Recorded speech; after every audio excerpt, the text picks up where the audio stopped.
warahmatullahi wabarakatuh. Selamat sejahtera bagi kita semua. Seperti biasa, jam ini menemani kalian untuk mengulas beberapa informasi maupun berita yang terbit di koran harian Rakyat Benteng edisi Kamis 12 Agustus 2021.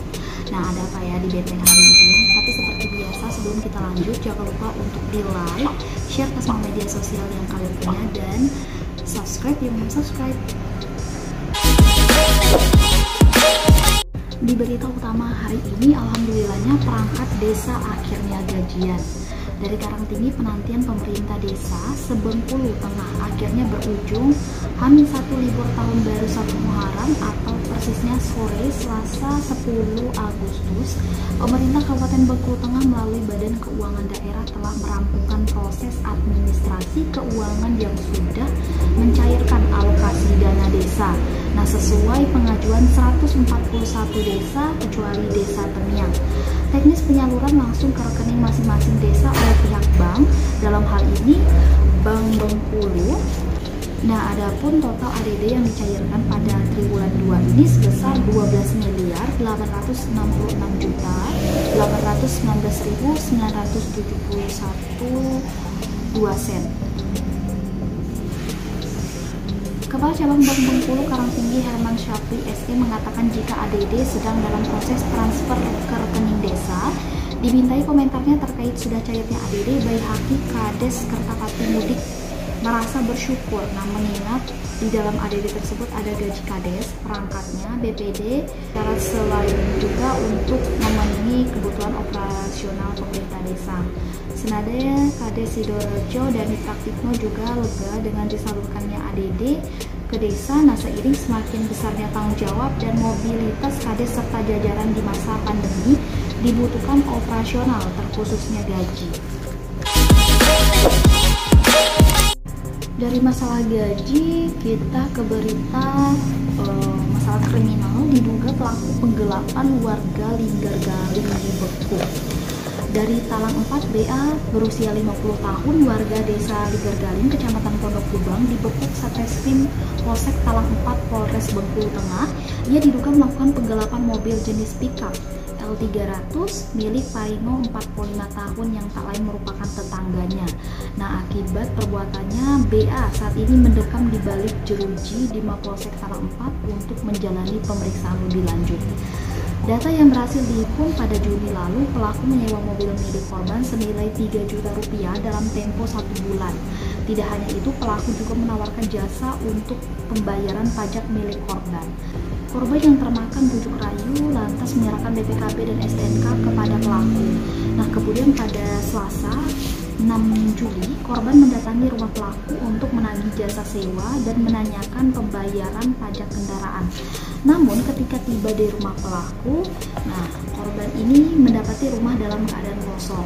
Setelah dicari informasi, pelaku diketahui sudah lama tidak berada di rumah. Atas kejadian ini, korban lantas melapor ke Polsek Talang 4. Kemudian setelah dilakukan penelusuran, pelaku diketahui kabur ke Lampung, tepatnya di Dusun Talang 2, Desa Raja Basa, Kecamatan Ngaras, Kabupaten Pesisir Barat, Provinsi Lampung. Dibantu Opsnal Polres Bengkulu Tengah dan Polsek Bengkunat, pelaku akhirnya berhasil dibekuk pada Kamis 5 Agustus. Kapolres Benteng AKBP Ari Baruto SIKMH melalui Kapolsek Talang 4 AKP Budiman Syah SH didampingi Kanit Reskrim Abda Satria Budiman SH membenarkan jika telah dilakukan penangkapan terhadap terduga pelaku penggelapan mobil. Budiman Syah menuturkan diketahui pelaku merupakan seseorang residivis yang pernah melakukan tindak kejahatan di beberapa daerah. Adapun atas kejadian ini, pelaku terjerat pasal 372 KUHP pidana YO pasal 378 KUHP dengan ancaman pidana 4 tahun penjara.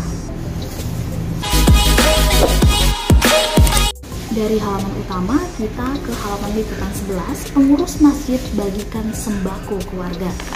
Pengurus Masjid Al-Ikhlas Desa Harapan Makmur, Kecamatan Pondok Lubang menyalurkan bantuan sembako kepada 77 warga desa setempat dan guru madrasah. Salah seorang pengurus Ismadi SPD mengatakan sembako merupakan bantuan dari donatur asal Kota Bengkulu yang diberikan pada momentum 1 Muharram.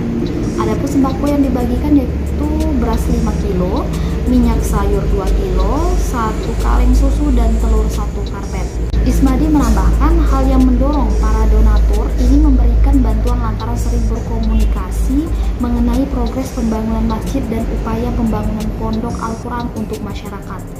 Kades Harapan Makmur Sri Rahayu Tuningsih menyampaikan rasa terima kasih kepada pihak donatur yang berkenan memberikan bantuan kepada warga terlebih di masa pandemi ini.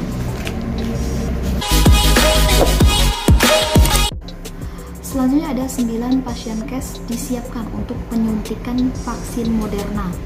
Terhitung hari ini hingga Sabtu 14 Agustus mendatang, pemerintah Kabupaten Bengkulu Tengah melalui Dinas Kesehatan akan melaksanakan vaksinasi tahap ketiga untuk tenaga kesehatan dan pekerja di bidang kesehatan. Nah, sebanyak 9 unit pelayanan kesehatan disiapkan untuk melakukan vaksinasi dengan sasaran 864 orang.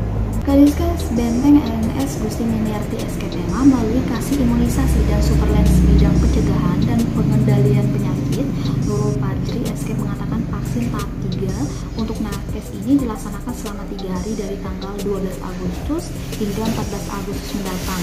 Vaksin akan dilaksanakan di 9 unit pelayanan yang sudah ditetapkan.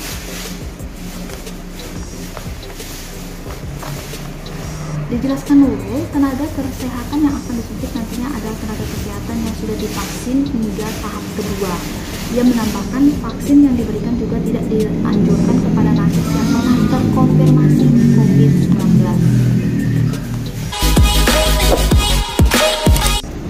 Itulah tadi beberapa informasi maupun berita yang terbit di koran Harian Rakyat Benteng. Untuk lebih lengkap lagi, bisa dengan cara menghubungi karyawan yang bertugas atau datang langsung ke kantor Harian Rakyat Benteng. Tidak hanya itu saja, kalian juga bisa mengakses website kami di rakyatbenteng.com. Jangan lupa juga untuk follow semua media sosial kami dari Facebook, Twitter maupun Instagram. Saya Juli dan kru yang bertugas mengucapkan terima kasih dan wassalamualaikum warahmatullahi wabarakatuh. Tetap menjaga kesehatan dan jalani protokol.